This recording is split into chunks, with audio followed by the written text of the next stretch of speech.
Assalamualaikum warahmatullahi wabarakatuh. Perkenalkan, nama saya Zaidan Firiansyah Sandi Pradana, Fakultas Tarbiyah dan Tadris, Prodi PAI kelas 2G, akan menjelaskan hasil UTS Al-Quran Hadis.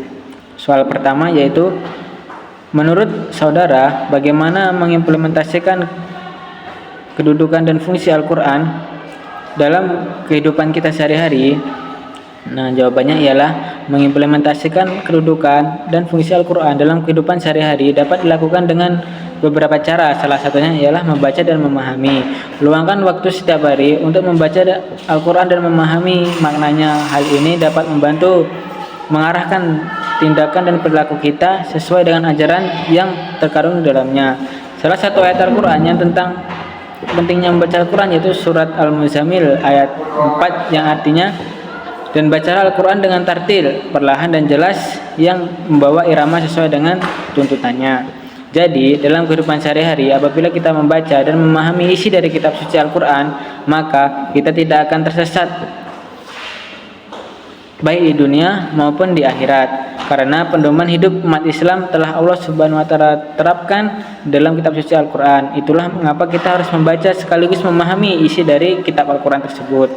Nah, untuk soal yang kedua, apa pembelajaran yang dapat kita ambil dari sejarah Al-Quran, mulai dari proses penwahyuan dan penghimpunan Al-Quran? Nah, jawabannya ialah, pembelajaran dari sejarah Al-Quran ini mengajarkan nilai kesabaran, ketekunan, dan kepercayaan dalam menghadapi perubahan serta tantangan. Proses penwahyuan yang berlangsung selama beberapa tahun menunjukkan pentingnya kesabaran dalam mencapai tujuan. Dan begitu juga penghimpunan Al-Quran mengajarkan pentingnya kolaborasi dan kerja tim dengan menjaga dan menyebarkan ajaran Islam. Selanjutnya ialah nomor 3. Al-Quran menjadi mukjizat bagi Rasulullah SAW. Dan apa pendapat saudara terhadap pernyataan Allah Subhanahu wa Ta'ala akan permudah semua urusan manusia yang menjadikan Al-Quran sebagai pedoman hidup? Jawabannya ialah, pernyataan itu merujuk pada konsep bahwa Allah Subhanahu wa Ta'ala akan mempermudah urusan manusia yang menjadikan Al-Quran sebagai pedoman hidup. Pernyataan tersebut sangat sependapat dengan saya karena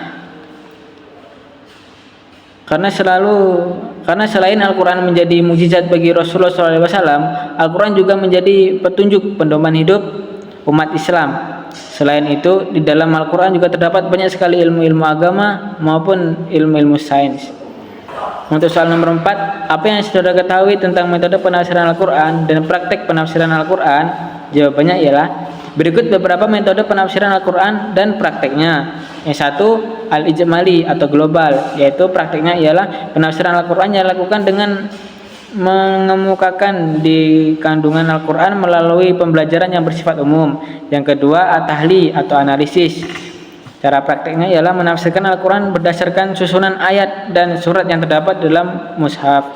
Dan yang ketiga ialah al-muqaron atau perbandingan, yaitu menafsirkan Al-Quran dengan cara membandingkan pendapat seorang mufasir dengan mufasir lainnya mengenai tafsir sejumlah ayat. Dan yang terakhir yaitu al-mauduli, yaitu tematik. Tata caranya ialah menafsirkan Al-Quran dengan langkah-langkah tertentu yang dimulai dengan menentukan topik sampai memberikan kesimpulan atau jawaban akhir bagi permasalahan yang dibahas. Sekian hasil UTS saya. Kurang lebihnya mohon maaf. Wabillahi taufiq wal hidayah. Wassalamualaikum warahmatullahi wabarakatuh.